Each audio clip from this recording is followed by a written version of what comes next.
बिस्मिल्लाहिर्रहमानिर्रहीम। आज हम क्लास 9 FBIC मैथ की एक्सरसाइज 1.1 रियल नंबर करने जा रहे हैं। FBIC का कोर्स अब जो है स्लो बेस्ड हो चुका है, जिसकी वजह से आपको इस बात का ध्यान रखना चाहिए कि आपको एक्सरसाइज के क्वेश्चंस के अलावा आपको उसका कॉन्सेप्ट क्लियर हो। जब तक आपको एक्सरसाइज में जो भी आप सवाल कर रहे हैं उसका कॉन्सेप्ट क्लियर नहीं होगा, तो फिर अगर वहाँ पे चेंज होकर सवाल आ रहे होते हैं तो फिर बच्चे उसमें फिर कंफ्यूज हो रहे होते हैं कि हमें ये चीज़ समझ में नहीं आ रही। अगर आपको उसका कॉन्सेप्ट क्लियर होगा तो फिर आप उसको इजीली अपने पेपर में आंसर उसका दे सकते हैं। रियल नंबर्स क्या होते हैं? रियल नंबर वैसे बेसिकली जो ये एक्सरसाइज है ये आपकी ना ब्लैंक्स में आएगी। ऑब्जेक्टिव इस एक्सरसाइज से ऑब्जेक्टिव निकलते हैं। तो अब आपको देख लें कि आप इसको जितना इजीली आप इसको अंडरस्टैंड कर लेंगे इसके की पॉइंट्स को, तो आपके आराम से ऑब्जेक्टिव में आपके नंबर आ सकते हैं। की पॉइंट्स रियल नंबर के क्या हैं? सबसे पहले आप इस बात को जहन में रखें कि नंबर लाइन जो होता है वो क्या होता है। Number line is also called a real line.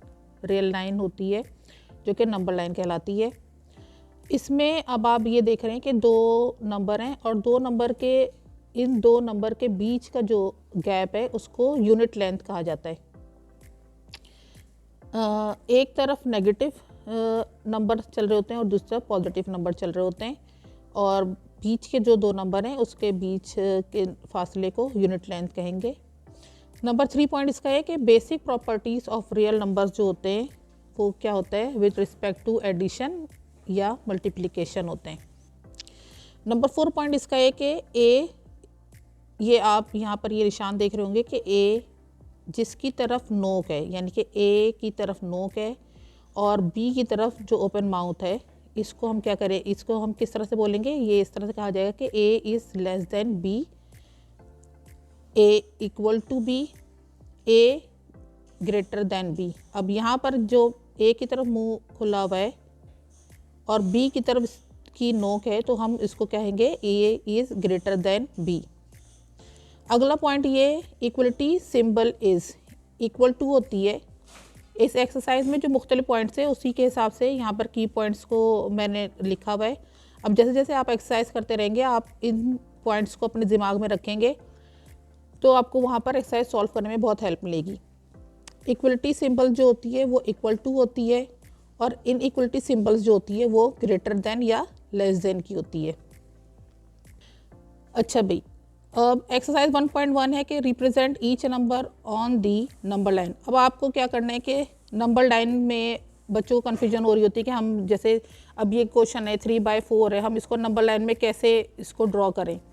तो जी नंबर लाइन जो होती है वो क्या होती है कि हमने जैसे आपको बताया था पहले कि एक तरफ जो लेफ़्ट हैंड साइड पर जो है वो नेगेटिव मार्किंग होती है नंबरों की, और ऐसी राइट हैंड पर जो होती है वो पॉजिटिव मार्किंग होती है। सेंटर में हम 0 लिखते हैं। अब यहाँ पे हमारे पास सवाल आ गया है कि भाई 3/4 है, इसको हमें नंबर लाइन ड्रॉ करनी है इसकी। सबसे पहले आप 3/4 को आप सॉल्व करेंगे। 3/4 को जब हम डिवाइड करते हैं तो हमारे पास नंबर आता है 0.75। अब 0.75 जो है वो 1 कंप्लीट नहीं है, यानी कि 1 से इसका कुछ पॉइंट्स कम है, सही है, 1/3 हिस्सा है। यानी कि ये अगर हम 0.25 करते रहे तो 0.75 जो है वो 0.25 का तीसरा हिस्सा बनता है। ऐसे ही हम इसको कहाँ पे ड्रॉ करेंगे, क्योंकि ये पॉजिटिव है तो हम इसको बिटवीन 0 से 1 के बीच में ड्रॉ करेंगे। अब 0 से 1 के बीच में हम एक पॉइंट जो है वो लगाएंगे, 3/4 हम वहाँ पे लिखेंगे, जो इसका तीसरा हिस्सा बनेगा 0 से लेकर 1 तक की। अब ये 1 कंप्लीट नहीं है लेकिन 1 की तरफ जा रहा है, तो हम इसको क्या करेंगे, 0 से दूर होगा और 1 के करीब होगा, तो ये 3/4 यहाँ पर हम इसको ड्रॉ कर देंगे। ऐसे ही -1/3 है। -1/3 को सबसे पहले तो हमने जी इसको डिवाइड करना है। -1/3 का आंसर आता है -0.33। -0.33 अब कहाँ पर है? अब हम यहाँ पर नंबर लाइन में देखते हैं। -0.3 0 से -1 की तरफ है, क्योंकि हमारे पास इसके साथ माइनस का साइन है। ये 0 से -1 की तरफ जा रहा है, लेकिन 0.33 हाफ नहीं है, यानी ये 0 से लेकर -1 तक का हाफ भी नहीं है। तो ये हम किसके क्लोज करेंगे, हम 0 के क्लोज करेंगे और ये आ जाएगा -1/3। ऐसी हो जाएगा 4 1/2 है। अब 4 1/2 को सबसे पहले आप तो इसको नॉर्मल रेशो में लेकर आए, तो ये हो जाएगा 9/2। कैसे हो जाएगा, 2 4 8 + 1 9 9/2 हो जाएगा। 9/2 को आप जो है वो डिवाइड करेंगे तो हमारे पास आ जाएगा 4.5। 4.5 पॉजिटिव है और 4.5 कहाँ पे बनेगा, 4 से लेकर 5। अब 4.5 है तो समझ में आ रहा है कि 4 और 5 के बिटवीन में जो हाफ पूरा हो रहा है वहाँ पर हम इसको मार्क कर देंगे 4 1/2 को। ऐसे ही हमारे पास क्वेश्चन नंबर 4 है, -√8। -√8 को हमने सबसे पहले सॉल्व करना है। ये आ जाएगा हमारे पास -2.8। -2.8 को हमने अब यानी आप लोग को तो सिंपली साइंटिफिक कैलकुलेटर तो अलाउ होता है, आप -√8 उसमें पुट करें वैल्यू तो आपके पास आंसर आ जाएगा -2.8। -2.8 हमारे पास कहाँ पे जा रहा है, -2.8 हमारे पास माइनस की तरफ जा रहा है, और माइनस तरफ जब जा रहा है तो हम इसको देख रहे हैं कि ये -2 और -3 के बिटवीन है। अब -2.8 क्लोज किसकी तरफ है, -3 से क्लोज है, तो हम यहाँ पर इसका मार्क कर देंगे -√8। क्वेश्चन नंबर 5 हमारे पास है √8। अब √8 और इसमें देखें आप -√8, जब यहाँ पर -√8 था तो ये जा रहा था -2 और -3 के बिटवीन में। अब यहाँ पर यहाँ पर √8 है तो √8 जाएगा +2 और 3 के बिटवीन में। अब यहाँ पर हमें भी इस बात का ध्यान रखना है कि भाई यहाँ पर जो है वो 2 जो है और 0.8 है, तो 2.8 जो है वो क्लोज किससे, 3 से क्लोज है, तो यहाँ पर √8 का साइन आ जाएगा। 6 क्वेश्चन हमारे पास है -4 1/2। यहाँ पर जैसे जैसे हम आप देखते जाएंगे, यहाँ पर पॉजिटिव 4 1/2 था, यहाँ पर -4 1/2 है, तो हमने क्या करना है, इस बात को देखना है कि -4 और -5 के बिटवीन में ये आ रहा है सॉल्व होकर, क्योंकि -9/2 आ रहा है, -4.5 आ रहा है, तो 4 और 5 के बिटवीन में आ रहा है, सेंटर में आ रहा है, तो -4 1/2 का हम यहाँ पर मार्क कर देंगे। 1/3 है, 1/3 को हमने सॉल्व करना है, 1/3 का आंसर आ रहा है 0.3। अब 0.3 पॉजिटिव है तो ये 0.3 जो है वो किसके बीच में बनेगा, 0 और 1 के बीच में बनेगा, 0 और 1 के बीच में बनेगा, लेकिन ये 0.3 है, यानी कि 0.5 अगर होता है तो हम समझ जाते हैं भाई कि हाफ है, तो यहाँ पर वो हाफ से भी कम है, तो इसका मतलब वो क्लोज होगा 0 से, और वो हो जाएगा 0.3। 1/3 हम यहाँ पर इसका नंबर लिख देंगे। 8 क्वेश्चन हमारे पास आ रहा है -7/8। -7/8 जो है वो हम जब सॉल्व करेंगे तो हमारे पास आंसर आ जाता है -0.875। -0.875 जो है वो क्या है, जब हम देखेंगे तो हम ये देख रहे हैं कि माइनस का साइन है, 0 से लेकर वो -1 की तरफ जा रहा है, 0 से -1 की तरफ जब जा रहा है तो 0.8 है, इसका मतलब है वो 0.5 को हाफ से ज़्यादा कवर कर चुका है, तो यहाँ पर हमने -1 से क्लोज इसको ड्रॉ करना है इस लाइन को, और हमने यहाँ पर लिख देना है -7/8। अच्छा जी, चलें अब हम क्वेश्चन नंबर 2 स्टार्ट करते हैं। Identify the property that justify. अब आपको यहाँ पे रूल्स समझने होंगे। यहाँ पर आपके पास वैल्यू चाहे एग्ज़ाम में कोई भी आ जाए, लेकिन अगर आपको ये रूल्स याद रहेंगे तो फिर आप जो है वो इनको आराम से जज कर सकेंगे। पहली वैल्यू हमारे पास है 1 × y-2 = y-2 है। यहाँ पर हम इसको आइडेंटिफाई कैसे करते हैं कि ये क्या है, ये मल्टीप्लिकेटिव आइडेंटिटी है। मल्टीप्लिकेटिव आइडेंटिटी क्या होती है, मल्टीप्लिकेटिव आइडेंटिटी वो नंबर होता है जो कि यहाँ पर 1 है। मल्टीप्लिकेटिव आइडेंटिटी याद रखें बच्चों, हमेशा 1 ही होता है, क्योंकि 1 जिस नंबर से भी मल्टीप्लाई होता है तो रिजल्ट में पलट के वही नंबर आता है हमारे पास = की दूसरी तरफ। तो अब आप अगर इसको इस फॉर्मूले से याद कर लेंगे कि a यानी a की जगह पर आप ये याद रख लें कि a की जगह पे कोई भी नंबर सकता है, वो मल्टीप्लाई हो रहा है 1 के साथ, = क्या आएगा, चाहे वो 1 पहले यानी कि वैल्यू में पहले नंबर पे लिखा हो या वैल्यू में दूसरे नंबर पे लिखा हो, किसी भी नंबर के साथ जब 1 मल्टीप्लाई होता है तो रिजल्ट में हमारे पास पलट के वही नंबर आता है। तो इस चीज़ को हम क्या कहते हैं, मल्टीप्लिकेटिव आइडेंटिटी, या फिर आइडेंटिटी रिस्पेक्ट टू मल्टीप्लिकेशन। जो हर कॉन्सेप्ट है उसको आप इस फॉर्मूले यानी कि हर जो भी मैं आपको प्रॉपर्टी बता रही हूँ, चाहे क्वेश्चन आपके पास कोई भी हो, अगर आपको उसका फॉर्मूला जहन में रहेगा तो फिर आप उसको आराम से जज कर लेंगे और आप वहाँ पे इजीली अपने पेपर में उसको डन कर लेंगे। सेकंड हमारे पास क्वेश्चन आ गया है 0.2 है, मल्टीप्लाई हो रहा है 5 के साथ, इज इक्वल टू 1। अब यहाँ पर आप देख रहे हैं कि इसका फॉर्मूला है कि a multiply 1 by A is equal to 1 by A multiply A is equal to 1। अब यहाँ पर बच्चों आप कंफ्यूज हो रहे हो कि यहाँ पर तो 1 बाय ए और यहाँ पर 0.2 है, तो हम इस चीज़ को सॉल्व कर लेते हैं कि 0.2 को अगर आप सॉल्व करें तो आप क्या देखते हैं कि 0.2 को सॉल्व करने के लिए हम पॉइंट हटाते हैं, 1 लगाते हैं, 2 को हटाएंगे, नीचे 0 लगा देंगे, तो ये हमारे पास क्या आ रहा है 2/10 बन रहा है। जब 2/10 बन रहा है हम इसको कटिंग करेंगे, ये 1/5 आ गया। रिजल्ट में क्या आ रहा है हमारे पास 1/5 आ रहा है। मल्टीप्लाई हमारे पास क्वेश्चन में क्या है 5 है, मल्टीप्लाई हमारे पास क्वेश्चन में 5 के साथ है। अब इजी ये अगर हम यहाँ पर कैंसिल कर देते तो हमारे पास इज इक्वल टू क्या बच रहा है 1 बच रहा है, तो दोनों तरफ क्या आ रहा है 1 इज इक्वल टू 1 हो रहा है। इसका मतलब है कि इस चीज़ को हमने सॉल्व करना होता है तो फिर इसकी कंडीशन क्या बनती है 1/a करके बनती है। तो इस चीज़ को हम क्या कहते हैं मल्टीप्लिकेटिव इनवर्स कहते हैं। ये आपको फॉर्मूला याद रखना है साथ साथ।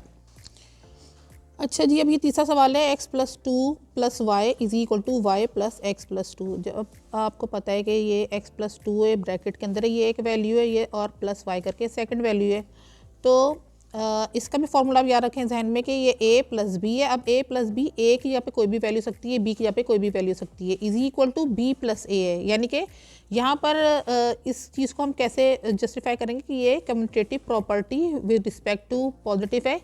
कि बच्चों ये दिमाग में रखनी है आपने बात कि अगर इन में कम्यूटेटिव प्रॉपर्टी में क्या होता है कि अगर आपके जो भी नंबर आपको दिए हुए हैं, जो भी वैल्यूज़ आपकी दी हुई है, अगर उनका ऑर्डर चेंज हो जाता है इक्वल टू के दूसरी तरफ जाने से, यानी अगर इसकी ऑर्डर चेंज हो गया है कि यहाँ पे बाद में y था, यहाँ पे पहले y गया, अगर तो इसका ऑर्डर चेंज हो रहा है लेकिन इसकी वैल्यू जब हम इसको सॉल्व करेंगे तो इसकी वैल्यू पे कोई भी फ़र्क नहीं आएगा, तो वो चीज़ क्या कहलाएगी कम्यूटेटिव प्रॉपर्टी कहलाएगी विद रिस्पेक्ट टू पॉजिटिव। अच्छा जी, अब यहाँ पर क्वेश्चन नंबर 4 है आपका -3b + 3b is equal to 0 है। अब यहाँ पर आप देख रहे होंगे कि वैल्यूज़ तो दोनों की सेम है, यानी कि 3b इधर भी है 3b इधर भी है, लेकिन दोनों का साइन अपोजिट है, एक माइनस आता है और एक प्लस आता है, प्लस के साथ है। जब आप ये देखते हैं अब तो हम ये यानी छोटी क्लास से भी करते हैं कि जब कोई भी नंबर होता है, जैसे फ़र्ज़ करें ये -5 होगा और यहाँ पे ये +5 है, तो ज़ाहिर बात है जब वैल्यू सेम होती है लेकिन साइन अपोजिट होता है तो वो एक दूसरे को कैंसिल कर देते हैं, तो इक्वल टू उसके क्या आता है 0 आ जाता है। तो इस चीज़ को हम कैसे रिप्रेजेंट करते हैं, ये एडिटिव इन्वर्स कहलाता है। एडिटिव इन्वर्स में वैल्यूज सेम होती हैं लेकिन उनका साइन अपोजिट होता है। अब वो चाहे वो किसी भी ऑर्डर में लिखा हो कि माइनस पहले है या प्लस बाद में, जिस भी ऑर्डर में लिखा होता है तो उनका जो रिजल्ट होता है वो 0 आता है। तो इस चीज़ को हम कहते हैं एडिटिव इन्वर्स कहते हैं। अब जी यहाँ पर हमारे पास क्वेश्चन नंबर 5 है। क्वेश्चन नंबर 5 हमारे पास क्या है कि ये है x + 5 ब्रैकेट में -1 is equal to x + 5 - 1 bracket में करके दे दिया है। इसको हम जस्टिफाई करते हैं कि ये है एसोसिएटिव प्रॉपर्टी, या फिर कहते हैं इसको associative property with respect to positive. अब यहाँ पर आप देख रहे हैं, आप इसका फॉर्मूला जहन में रखें कि इसका फॉर्मूला क्या है, a + ब्रैकेट में b + c is equal to a + b bracket में करके और फिर +c करके दे रहे हैं। अब यहाँ पर आप इसको जहन में रखें बच्चों के एसोसिएटिव प्रॉपर्टी क्या होती है। एसोसिएटिव प्रॉपर्टी में ये चीज़ जहन में रखनी चाहिए कि नंबर आप देखें यहाँ पर भी x है, यहाँ प्लस है, यहाँ 1 है, यहाँ पर x है, यहाँ पे 5 है, यहाँ पर 1 है। अब आप ये चीज़ देख रहे हैं कि नंबर यहाँ पर सेम है, साइन भी एक तरफ प्लस का है, एक तरफ माइनस का, एक तरफ प्लस का, एक तरफ माइनस का है।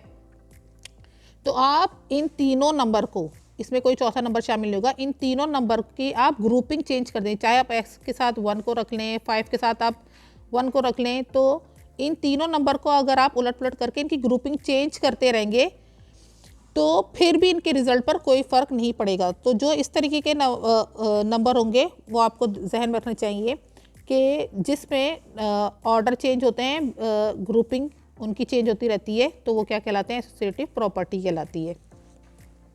अब यहाँ पर हम क्वेश्चन नंबर 6 देखते हैं कि हमारे पास है गया -3 ब्रैकेट में करके 2 - y है इज इक्वल टू -6 + 3y। अब इसको हम कैसे जस्टिफाई करते हैं कि ये क्या है, ये है distributive property of multiplication over subtraction. Over subtraction का भाई देखें यहाँ नाम इसलिए आ रहा है कि यहाँ पर माइनस का साइन है, डिस्ट्रीब्यूशन प्रॉपर्टी क्या कहलाती है कि आप ये देख लें कि अगर हम चाहे तो पहले इस ब्रैकेट को सॉल्व कर लें, ठीक है जी। अब इस ब्रैकेट को पहले हम सॉल्व कर लें और फिर उसके बाद जो बाहर नंबर दिए उससे आप मल्टीप्लाई कर दें, सही है। या फिर 1 बाय 1 हम एक एक नंबर को मल्टीप्लाई करें फिर उसको सॉल्व करें तो दोनों तरफ का आंसर सेम आएगा। अब यहाँ पर क्योंकि माइनस का साइन था इसलिए हमने इसको कहा है distributive property of multiplication over subtraction. आप इसका फॉर्मूला नोट कर लें। इसका फॉर्मूला है ए ब्रैकेट में करके B minus C is equal to A B minus A C, यानी कि आप इसको चाहे इन दोनों को सॉल्व कर दें और फिर बाद में मल्टीप्लाई करें, या फिर आप इसको क्या करें 1 बाय 1 एक के बाद एक नंबर को आप एक के साथ मल्टीप्लाई करें और फिर उन दोनों को आप माइनस कर दें तो फिर दोनों तरफ का आंसर सेम आएगा। यहाँ पर आपके पास जो है वो distributive property of multiplication over subtraction पे आपके पास सवाल ख़त्म हो जाता है। लेकिन आपके पास एक और distributive property of multiplication over addition बनती है, सही ना। ये एक ये इस फॉर्मूले के भी आप बच्चों आप ये सॉल्व करें क्योंकि ये वाले इस टाइप के सवाल भी जो हैं वो आ सकते हैं एग्जाम में। अब यहाँ तक तो हमारे पास बुक में क्वेश्चन कंप्लीट हो चुका है, लेकिन मैं आपको इसका एक क्वेश्चन सॉल्व करके दिखाती हूँ। तो आप इसको देख लें कि फ़र्ज़ कर लें कि हमारे पास ए जो है वो 3 है, बी की वैल्यू जो है वो 4 है और हम देते हैं सी की वैल्यू 5। तो अब हम यहाँ पर कैसे इसको सॉल्व करेंगे कि हमने फ़र्ज़ करें यहाँ पर लिख लिया 3 ब्रैकेट में करके हम लिख लेंगे 4 + 5 इज़ इक्वल टू 3 × 4 + 3 × 5। अब आप ये देख लें कि 3 तो आपने यहाँ पर रखा और 4 + 5 को आपने यहाँ पर प्लस करके लिख रहे हैं तो ये आ रहा है 9 इज़ इक्वल टू 3 4 = 12 + 3 5 = 15, ठीक है। अब जी आप यहाँ पर इसको करें 3 9 = 27 इज़ इक्वल टू 15 और 12 का प्लस करेंगे तो बन जाएगा 27। तो इक्वल टू दोनों की तरफ जो वैल्यूज है वो बराबर आ गई हैं। तो ये क्या बन जाती है यहाँ पर distributive property of multiplication over addition, क्योंकि यहाँ पर बीच में प्लस का साइन है। सेम इस तरीके से यहाँ पर वैल्यू के अंदर माइनस का साइन था तो ये distributive property of multiplication over subtraction बन गया है। अच्छा जी, इस तरीके से हमारा आज का पार्ट 1 और पार्ट 2 एक्सरसाइज 1.1 का कंप्लीट हो गया है। नेक्स्ट पार्ट 3 और 4 के लिए आप अगली वीडियो को देखिएगा। जब तक के लिए अल्लाह हाफिज़।